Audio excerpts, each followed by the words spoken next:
Samedi 17 mai 2025, il est 19h à Kinshasa. Mesdames et messieurs, c'est un honneur, à la fois un devoir de vous informer. Bonsoir et bienvenue dans cette édition du journal que nous ouvrons avec la défense. Les forces armées de la République démocratique du Congo ont été à l'honneur ce samedi 17 mai 2025 à l'occasion de la journée nationale leur dédiée. La cérémonie commémorative de cette journée a eu lieu comme à l'accoutumée sur la place du mémorial du soldat congolais érigé au rond-point Forescom dans la commune de la Gombe, en présence notamment du vice-premier ministre, ministre de la Défense nationale et des anciens combattants Guy Kabombo Moyenvita et du chef d'état-major général des FARDC, le lieutenant-général Jules Bonza, ainsi que de quelques hauts officiers de FARDC et de la police nationale congolaise.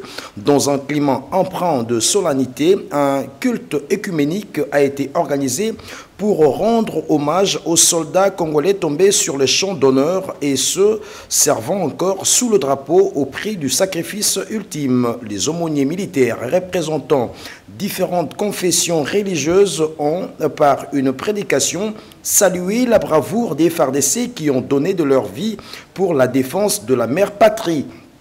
Au nom du commandant suprême des FARDC, le président de la République Félix Tshisekedi, le vice-premier ministre Guy Kabombo Moyenvita a déposé une gerbe de fleurs devant le monument du mémorial du soldat congolais, saluant les efforts consentis pour la préservation de la souveraineté et de la sauvegarde de l'intégrité territoriale, ainsi que l'élan patriotique manifesté par les compatriotes Ouazalendo.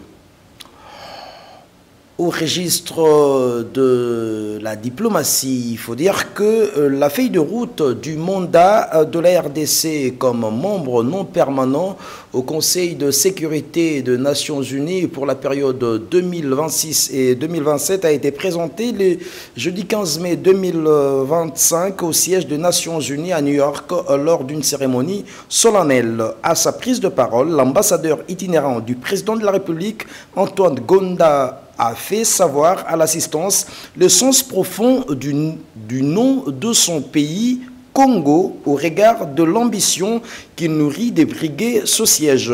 Congo, dit-il en langue ancestrale, signifie aller vers les léopards, et les léopards qui est un symbole de vigilance, de dignité et de puissance maîtrisée.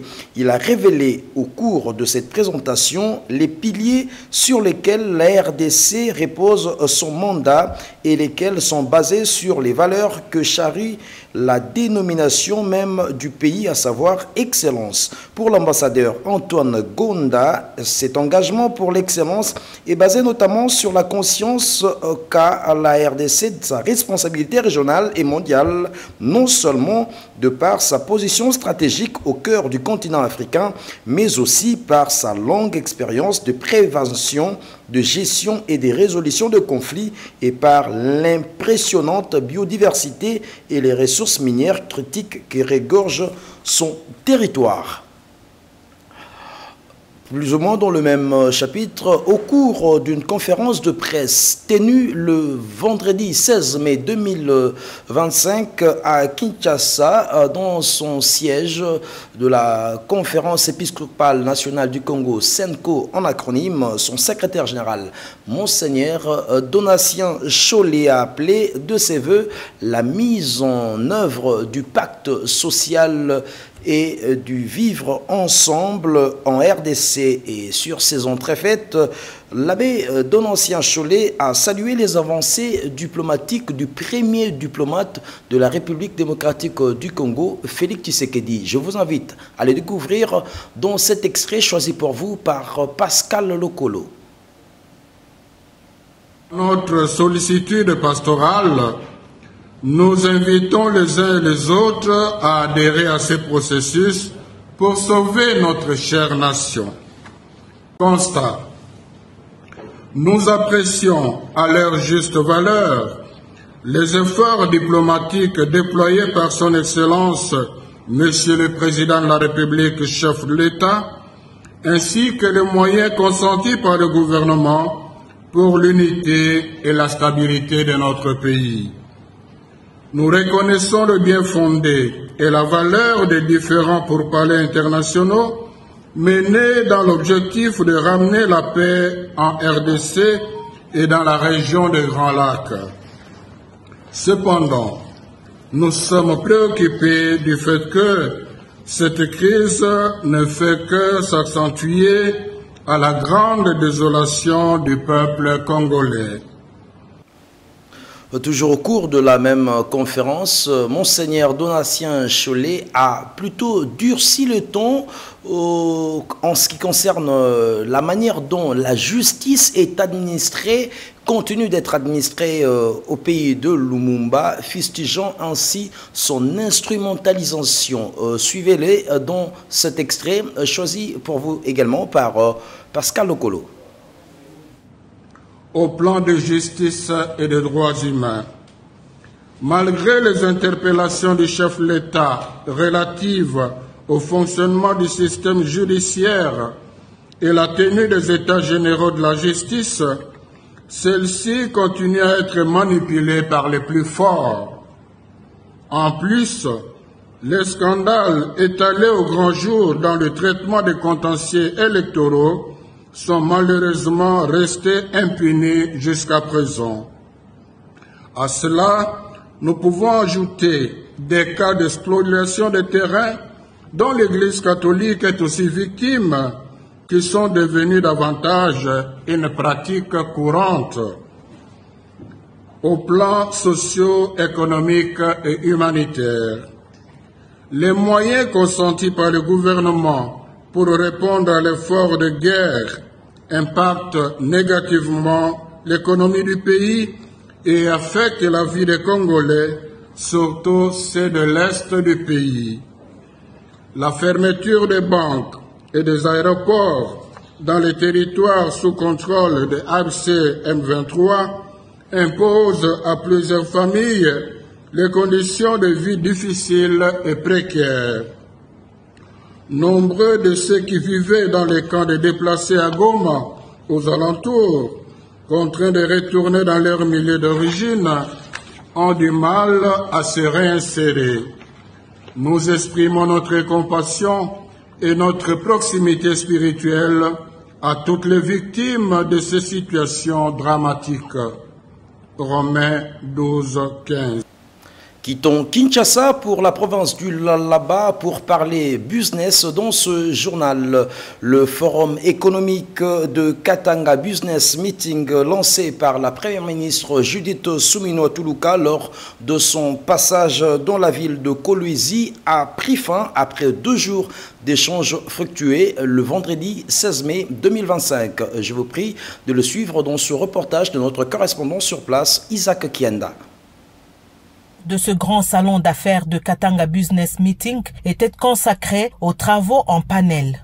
Devant un parterre d'invités venus de divers horizons, la première ministre et chef du gouvernement, Judith Suminwa, a insisté sur le corridor de Lobito qui appelle à une gouvernance concertée entre la RDC et les républiques sœurs d'Angola et de la Zambie, mettant en place des structures économiques qui travailleront en partenariat. Ce corridor, soutenu par des partenaires de premier plan, doit devenir un catalyseur d'opportunités. La transformation locale de nos minerais, la création de clusters industriels, l'amélioration des chaînes de valeur et surtout la création d'emplois durables pour notre jeunesse, conformément à la vision du président de la République, chef de l'État, son Excellence Félix-Antoine Tshisekedi.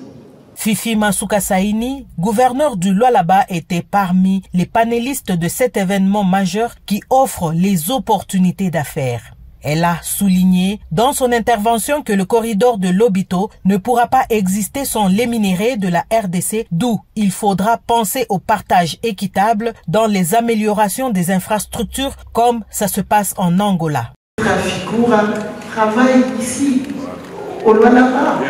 depuis longtemps. Mais pourquoi il hésite de mettre le fonds pour que la SNCC puisse commencer le travail rapidement? Il a besoin d'énumérer, il arrange en Angola, il oublie d'où vient l'énuméré. L'autre panéliste à intervenir, c'est le vice-premier ministre, ministre de l'économie nationale, Daniel Mukoko Samba, qui a salué l'élan du développement qu'il a constaté dans la province du Lualaba sous le leadership de la gouverneure Masuka Saini Fifi, conformément aux instructions du président Félix Tshisekedi. Après leurs brillantes interventions, la première ministre chef du gouvernement, Judith Suminwa, et la gouverneure Masuka ont visité le stand de la province du Lualaba, pleine d'atouts et d'espoir au cœur de la RDC.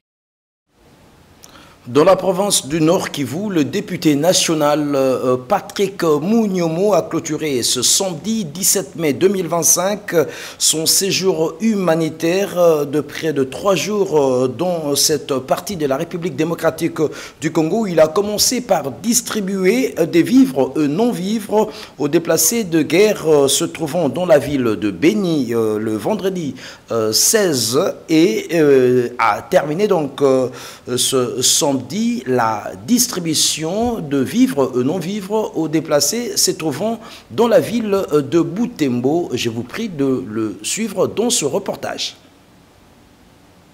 La ville de Beni, les bienfaiteurs de déplacés de guerre de villes de Goma et Bukavu, les députés nationaux Patrick Munyumu, accompagné des 2 autres députés du Nord Kivu, ont pris la direction de la ville de Butembo pour y accomplir le même acte de bienfaisance à l'instar de celui qui avait réjoui 24 heures plus tôt les déplacés se trouvant à Beni. Après un bref entretien avec le maire à l'hôtel de ville de Butembo, Patrick Munyumu a remis symboliquement à ces derniers quelques sacs de farine de manioc, de semoule et de riz, à la grande satisfaction des bénéficiaires.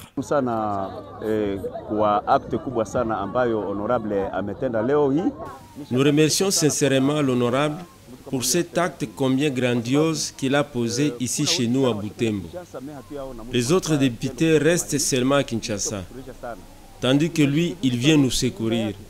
Imaginez quelqu'un qui vend sa maison afin d'obtenir les moyens pour venir aider les autres ici au Nord Kivu.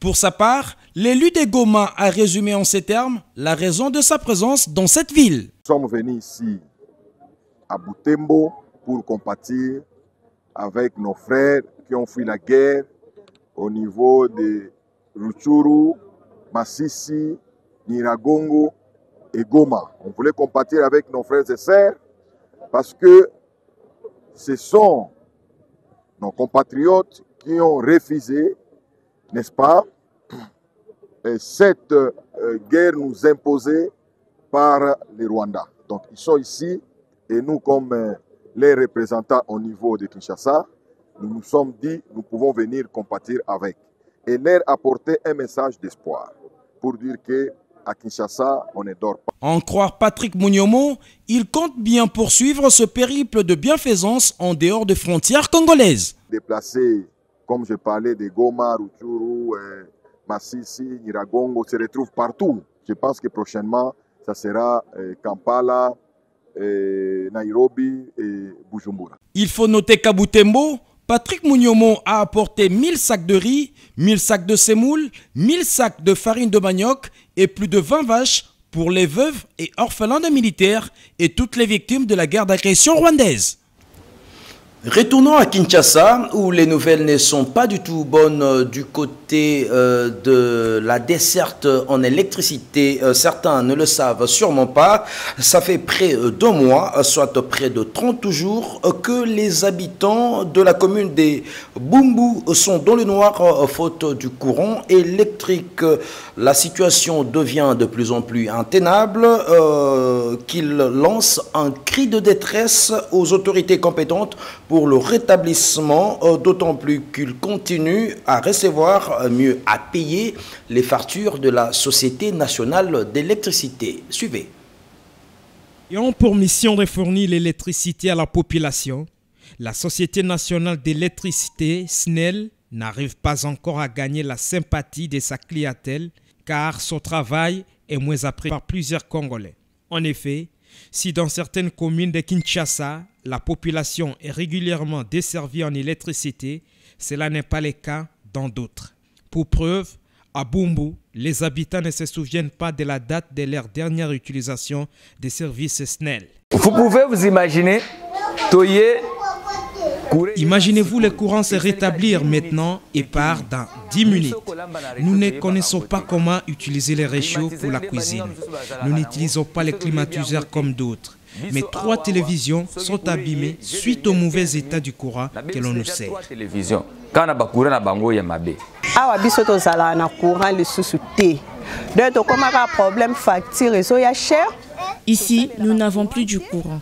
Tu peux demander aux voisins, personne ne donnera une bonne réponse. La facture vient très chère, le congélateur ne fonctionne plus, dans nos réchauds, on ne retrouve que des cafards.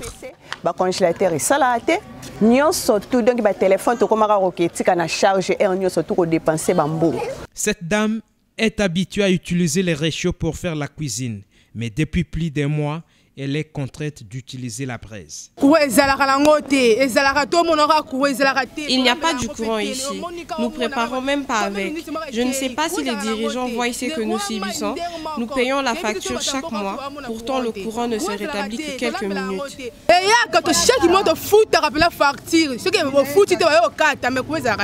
En tout cas, les autorités compétentes sont appelées à trouver une solution durable en cette situation qui n'a que trop duré.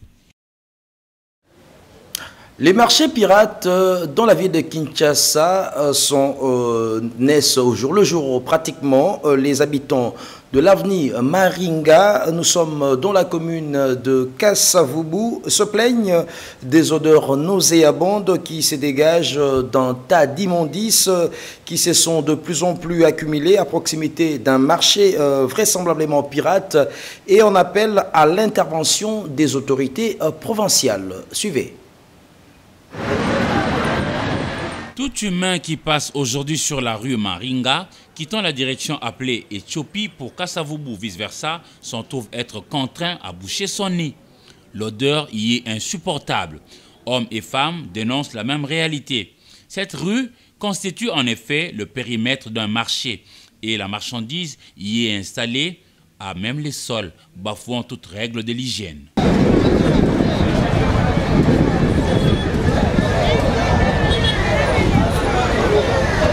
La propriété, dans sa compréhension respectable, doit être l'affaire de tous, en commençant par les occupants immédiats du lieu.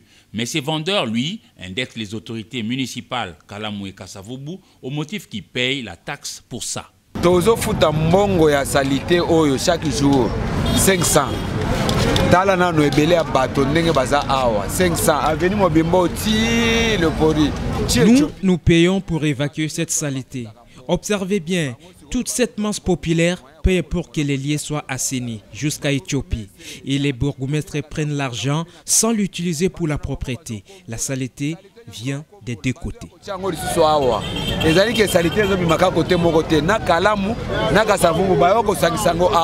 Ils payent la taxe jour après jour, c'est vrai.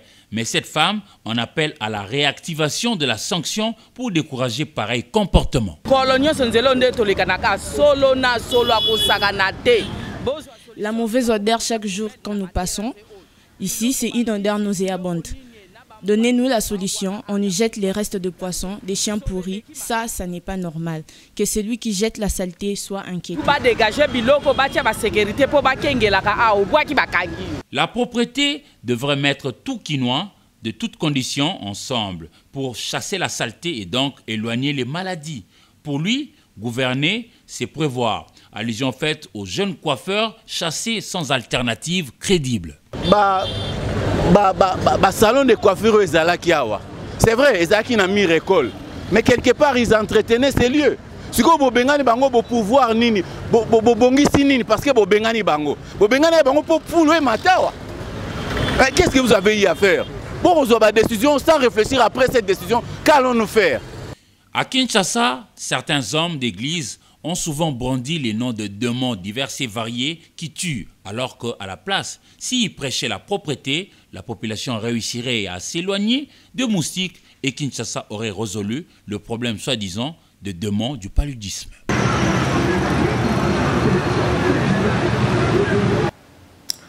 Parlons toujours dans la commune de Kasavubu, cette fois-ci des infrastructures routières qui sont dans un état très piteux, et c'est précisément l'avenue Kasavubu, très longue avenue qui relie ou traverse des dizaines de quartiers, voire de communes.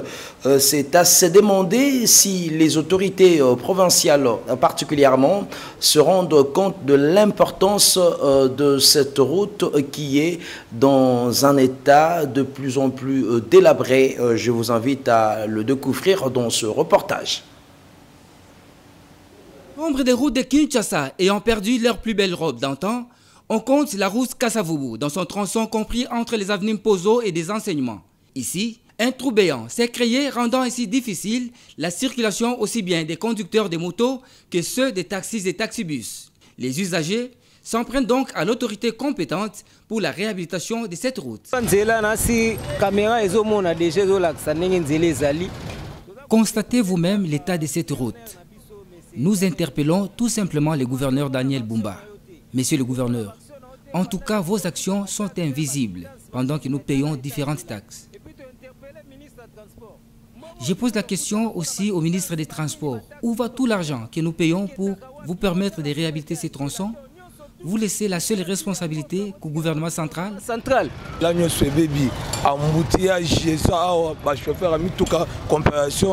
La chaussée est délabrée et ça crée des embouteillages. Nous demandons simplement qu'on puisse nous réhabiliter cette route.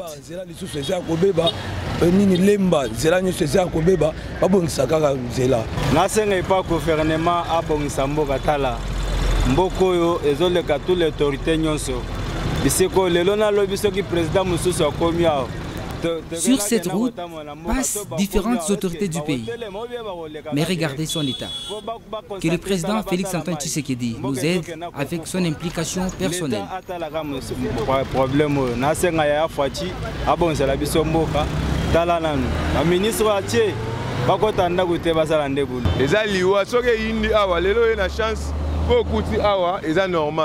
Mais ce que India, moi écoute le bezate pour bango bazo beta biso kara. Balu que la biso moi solution nzela o et sunga biso makasi. Aujourd'hui, le trafic est un peu bien, mais il y a d'autres jours où les bouchons s'observent à cet endroit. Les roulements de nos véhicules s'abîment à cause du mauvais état de cette route. Moto tambola lisu normal te tambola kete et tambole ke donc ba roulement zo kufa chaque jour na mutuka ya nini dans mawa plein. Là où passe la route, le développement suit toujours, dit-on. La réhabilitation de la route Kasavubu dans un délai raisonnable sera sans nul doute un satisfecit dont le chef des usagers habitués à emprunter cette voie.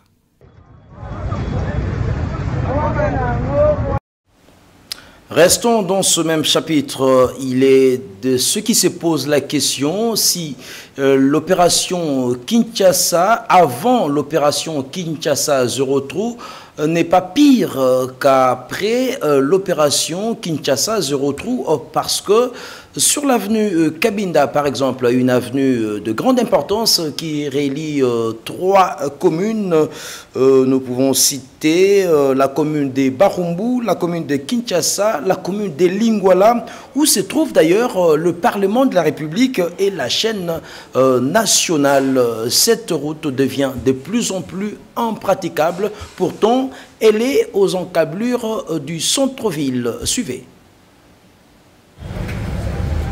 L'avenue Cabinda que voici traverse trois communes de la capitale RD congolaise, Lingwala, Kinshasa et Barumbu. Cette artère est dégradée depuis plusieurs années déjà, mais elle est en pleine réhabilitation. À sa hauteur de Wilry, de gros engins sont à pied d'œuvre pour sa réhabilitation.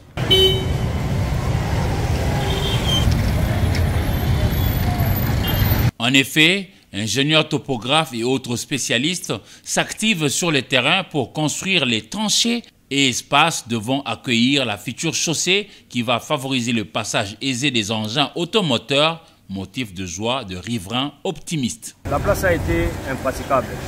Aujourd'hui, nous avons vu qu'on arrange. C'est que prochainement, on va continuer à arranger partout. Parce que ici à Kin, partout les avenues sont abîmées.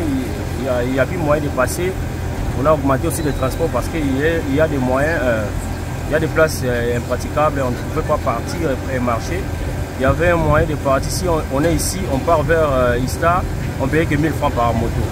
Et à présent même, on a commencé à payer 3000 parce que la route est impraticable. On ne sait pas. Maintenant, c'est normal, c'est bien. On a arrangé. C'est à féliciter vraiment.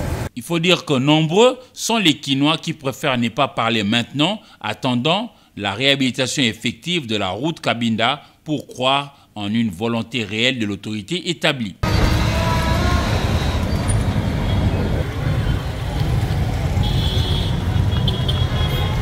Autant les travaux ont été lancés sur l'avenue Cabinda, le vœu de la population est que le gouvernement fasse que le même type de travaux soit aussi lancé au bénéfice des autres artères de Kinshasa, Kabamba, Kalembelembe, Croix-Rouge, Bokassa, Plateau, etc., etc.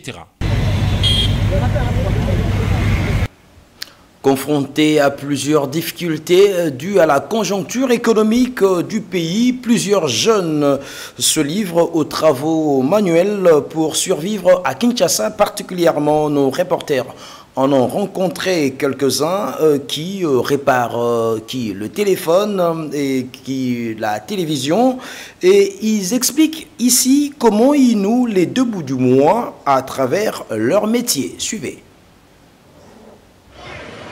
Dans les rues animées de nos quartiers, sur les trottoirs poussiéreux ou dans les écopes de fortune à peine protégées des intempéries, ils préparent tout, téléphone, télévision, radio, ventilateur, des objets que d'autres sans état d'âme auraient déjà jetés. Mais pour eux, chaque appareil défectué représente bien plus qu'un simple déchet. C'est une opportunité, une mission, un gagne-pain arraché à la débrouille.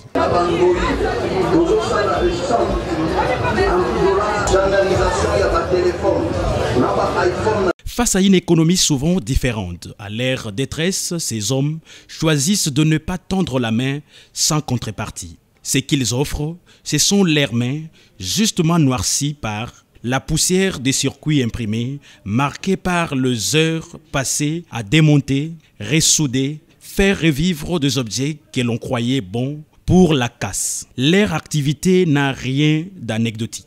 Elle permet de nourrir leur famille, certes, mais contribue également à freiner l'avalanche des déchets électroniques qui engloutit nos villes. En redonnant vie à l'abîmé, il redonne aussi un peu d'espoir à ceux que le neuf exclut par ses prix.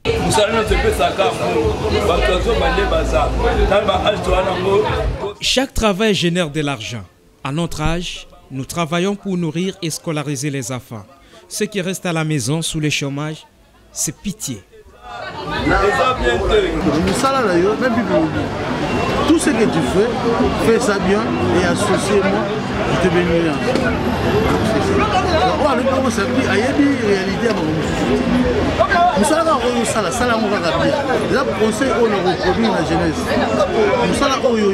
Il n'y a pas de sous-métier.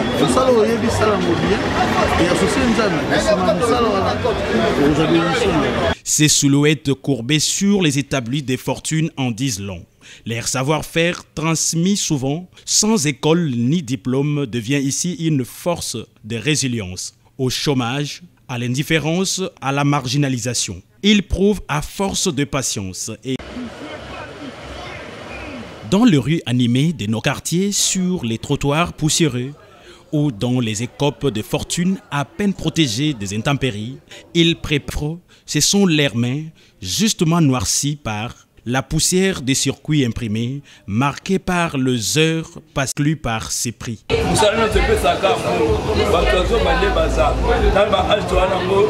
Chaque travail génère de l'argent. À notre âge, nous travaillons pour nourrir et scolariser les enfants. Il n'y a pas de sous-métier.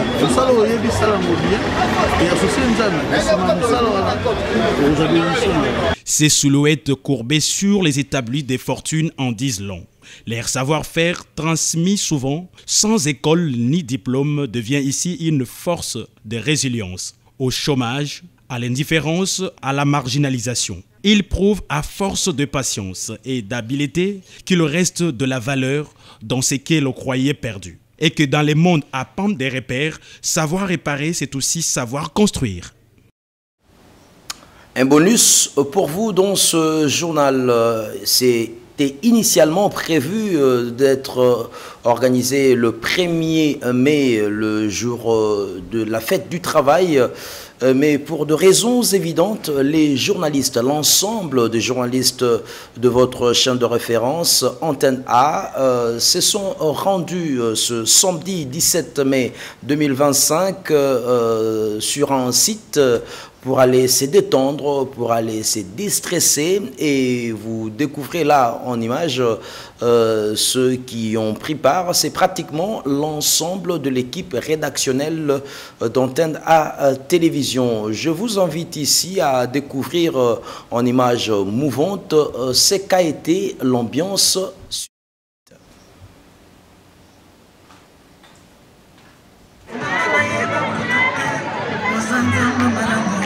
Arrivé à l'espace Tampa Beach pour une détente.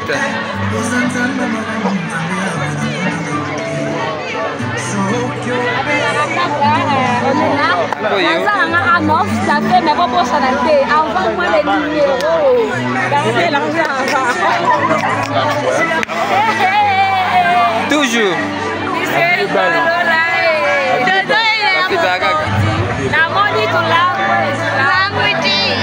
Toujours.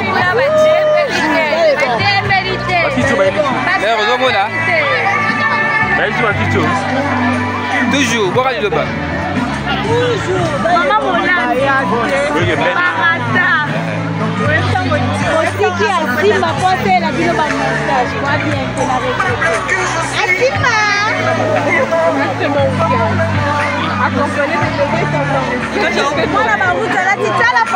C'est Traoré toujours.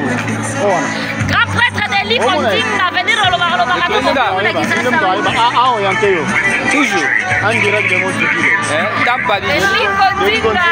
Tampa Beach. Toujours. Tampa Beach. Vous allez me pousser là-dessus.